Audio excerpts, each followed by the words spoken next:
What up, traders? What up, investors? You know that I love to peruse Reddit about different things and post a lot of things about stocks and so forth.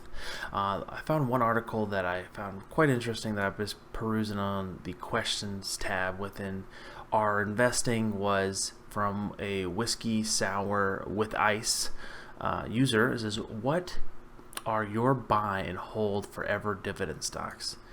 And I thought that was pretty interesting. I'm not a dividend investor, honestly. I'm more of a growth.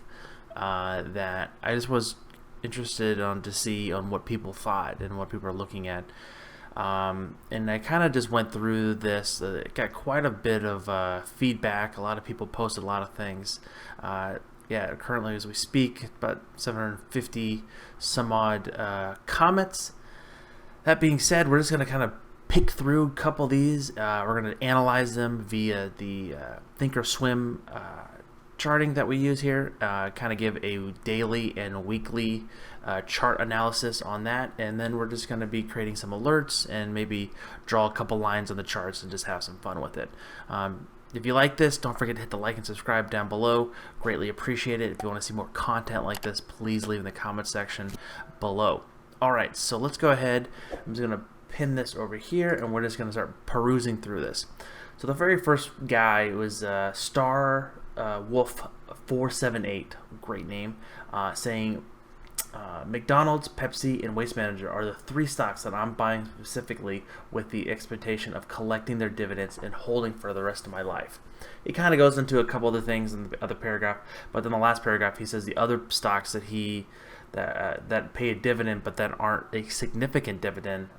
What we'll be talking about is Microsoft, Apple, and Visa. So let's go to the first one he talked about, which was McDonald's. So McDonald's pays $1.25 currently of dividends. The stock price closed at $1.86 here as of Friday. Again, with the overall recovery not being a complete V-shape for McDonald's, we can kind of see here it's kind of been holding the 21, which is the 21 exponential moving average here on the daily chart. Kind of hitting some resistance here at the 200 here, looking for potential to break above this, and then some downside resistance going to be the 21, but I'm actually going to put it here at the parabolic SAR, which is around 178. So we're going to create that alert there, making sure we put it below to kind of keep this in a tight range. Now moving to the weekly side of the chart. So McDonald's has been a pretty substantial stock. I guess you can see this little arrow right here. As this, where I actually had bought in, we sold it a couple weeks later here on this chart. That was a trade. It wasn't an investment. I can't click it. There we go. Gone. Since it has a substantial crash here, literally going to 124, and then kind of making more of a V shape, potentially maybe a W bottom here within McDonald's. I kind of want to pump this out just a little bit more to actually the monthly, because if you're holding it for the rest of your life, you're going to be holding it on a monthly side of the chart, and you can really see that thick yellow line, which is the 21 exponential moving average on the monthly chart, again has been holding up pretty substantially for years. It's literally kind of tapped in around it quite some time, but ever since 06, 07, it's just been pretty much holding that line quite substantially.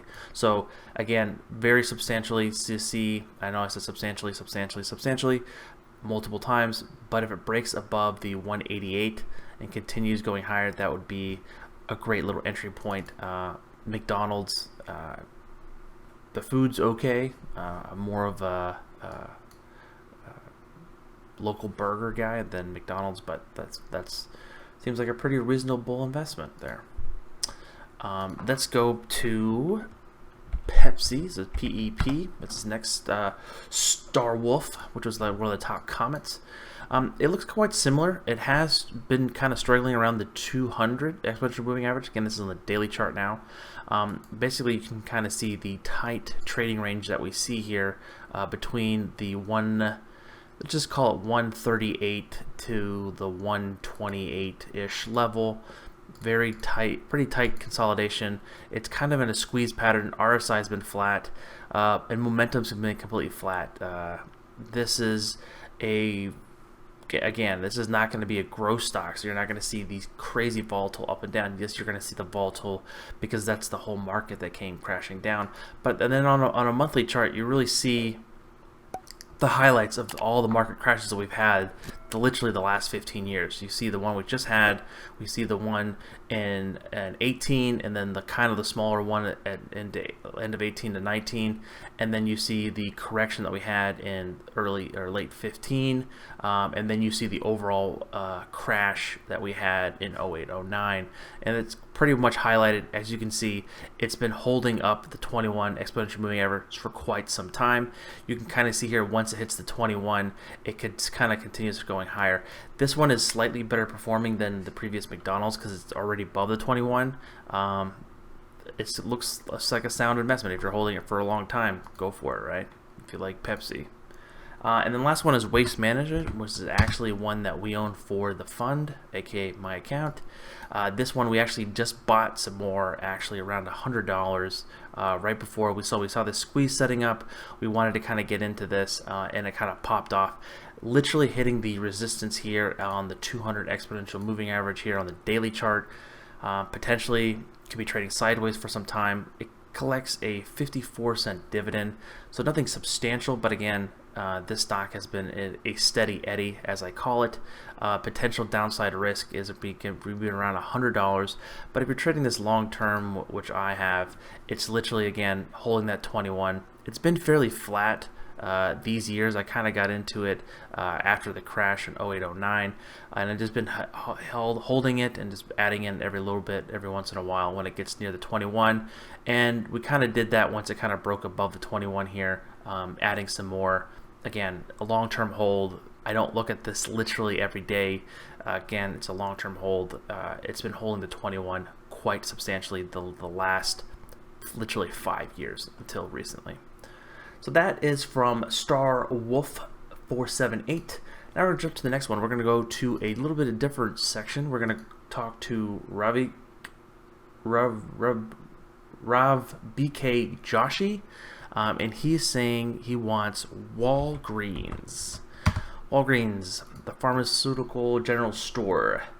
And the other user is One Eyebrow System, says that Walgreens is a good because the CEO owns a major stake, like 50% of the company, so they are incentivized to be a good dividend. I can kind of see that. But again, I think a lot of the stock that the CEO has are in options. So he can execute those options at certain dates. So as an options holder, you're not going to be collecting that dividend, from my understanding. Again, I don't know on how he's directly paid, but majority of the time, the executive staff is paid within options terms. That being said, this thing has kind of been kicked around. Literally here again on the daily chart, kind of failing here at the 200 here and kind of falling below it. Actually had a price target here to see if it could break above it. As you can see here, it's having quite an issue here at the resistance level. It's paying, what is that, a 45-cent dividend on a $42 stock. Pretty reasonable percentage there. Looking at a potential bottom base here, kind of saying. But let's kind of just look on the monthly chart and kind of sums up things substantially here. It has been underperforming the overall market. It has literally seen the top in basically the mid of 15. It has just been going down consistently since then. So this is not something I would like to hold for a long period of time, because this is not even just trading sideways. This is just trading straight down. Yeah, the dividend is, I'm doing air quotes, somewhat intact, whatever, but wouldn't you rather have the Mickey D's or the Pepsi that we just saw, where it's literally the stocks has been going up? It hasn't been coming crashing down. There's just too many questions in 10 or 15 years. Why can't Amazon just replace this? That's the kind of concern behind that, I think. And that is basically kind of summed up in the chart here. And it's just a lot of negative downward pressure and no real sign of resistance. We kind of got some here on the 200 on the monthly chart again, but it failed and it's continued crashing down. I wouldn't want to touch that with a 10-foot pole. Next, we're going to have, it's kind of a growth stock, but it does have pay a fairly decent dividend, which is Microsoft. And we have owned this one for quite some time as well. They pay a 50-cent dividend, and the stock is around $183. This is kind of the new, I believe, the new system of growth then a hint of dividend. Like it's almost like I like my cappuccino with a hint of cinnamon. That being said, this thing has been performing fairly well, getting near its all-time highs, making a pretty nice V-shaped bottom, and now kind of trading sideways. Been above the 21 here for quite some time, basically since the rally of the end of March, the beginning of April, climbing higher. Again, we're here for long term, and you can kind of see here, this is just sums up everything. It's nowhere near its 21 exponential moving average on the monthly chart. It's just trying to bust higher. Really key point to break out is the 188, 190 level. Again, that's its all-time high. That being said, I have the again, I don't have a crystal ball or the know-how, but I think in long term Microsoft's going to be around for a couple more years, and it's definitely a potential long-term hold. As you can see, if it gets down to the 142 level on the monthly chart, it's definitely a buy. That being said, that's my opinion, and I have my right to have my own opinions because next we have Walmart, which is another company that's been around for quite some time, and they pay a pretty good dividend, and this is from Alfie Tricknet. So this is saying it's been somewhat volatile due to the fact of, again, what's been going on. But again, Walmart pays a 54-cent dividend on a $124 stock. Kind of not the most glorified dividend. It's not like a REIT kind with you get with a lot of those management brokerage or real estate companies. On the monthly chart, you kind of see here it's kind of been hitting some hiccups here. Again, this is kind of tied to some of the Chinese deals that could be happening in phase one, stuff like that.